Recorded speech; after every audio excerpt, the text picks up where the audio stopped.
An early investor in Facebook. He's also now a co-founder at Elevation Partners, and he joins me now from San Francisco. Come on, you got to weigh in here.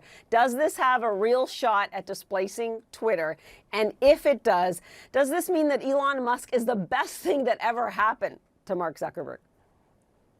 Well, I don't know about the second question, but on the first one, there really is an opportunity because Musk has done almost everything in his power to undermine what was the magic of Twitter. So if you think about it, Twitter was really a place where politicians, celebrities, and journalists could gather with all of humanity to have unfiltered conversations where if you were just a basic citizen, you could post something and quite possibly a journalist or a politician or an activist or a celebrity might see it and might act on it.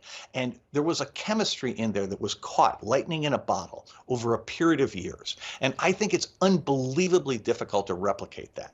And we've seen journalists are really desperate to have an alternative to Twitter. So you saw them initially go to Mastodon and then to Post News and then to Blue Sky. And now they're settling on Threads. And I do believe that Meta has huge advantages.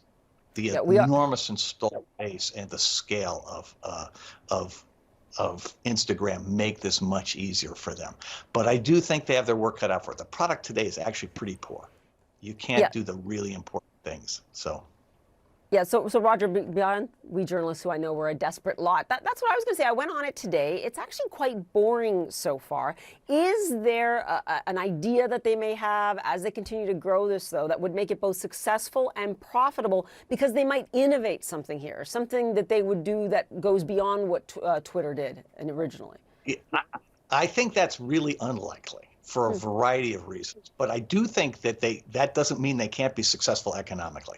I do think that the astonishing thing is after all the harm that Meta has created both with Instagram for young people, with Facebook relative to elections and relative to public health, it's astonishing to me how quickly people would embrace a new product from Meta. And the reality of this thing is that people are desperate for the credibility that comes from being on these platforms and for the dopamine hit that comes from people reacting favorably to your work. And so I do think that they're going to get to build a large audience. The question is, can they create a community around it that really keeps celebrities, politicians, and journalists engaged in the platform? And I think that's going to prove to be very difficult, and I think it's going to take a long time, but I would not rule it out. And I think investors are right to view this as the best opportunity available to Meta. The metaverse has failed completely.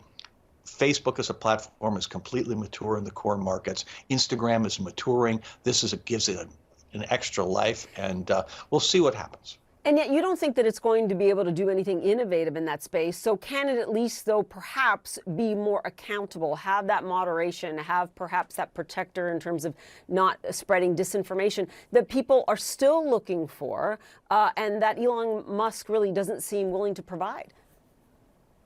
Paula, let's be clear. The bar in here is so low relative to moderation that we shouldn't get excited. I mean, remember, Meta announced that it was rolling back all the election disinformation policies it put in place in 2020. All the other platforms have followed suit. These people are not even remotely interested in protecting democracy. They're not even remotely interested in protecting public health or public safety. Why? Because they have no economic incentive to do that.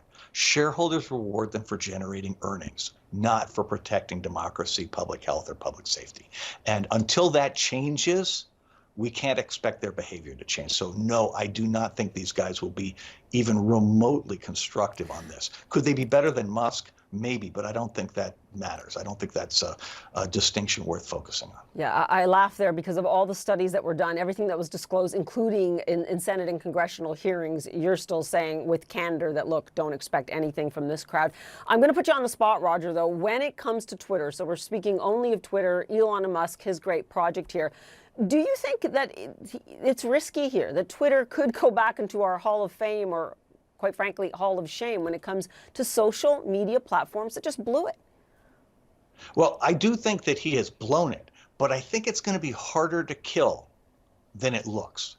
And the reason for that is that so many people have built huge audiences there and are going to find it difficult to build a new audience of comparable size that has the same value on Threads, just as they found it hard to do it on Mastodon and Post and Blue Sky. I just think people are going to stick around on Twitter. They may not use it as much, and it's clearly not going to be as great a platform. I mean, for breaking news, I think it's already failed catastrophically.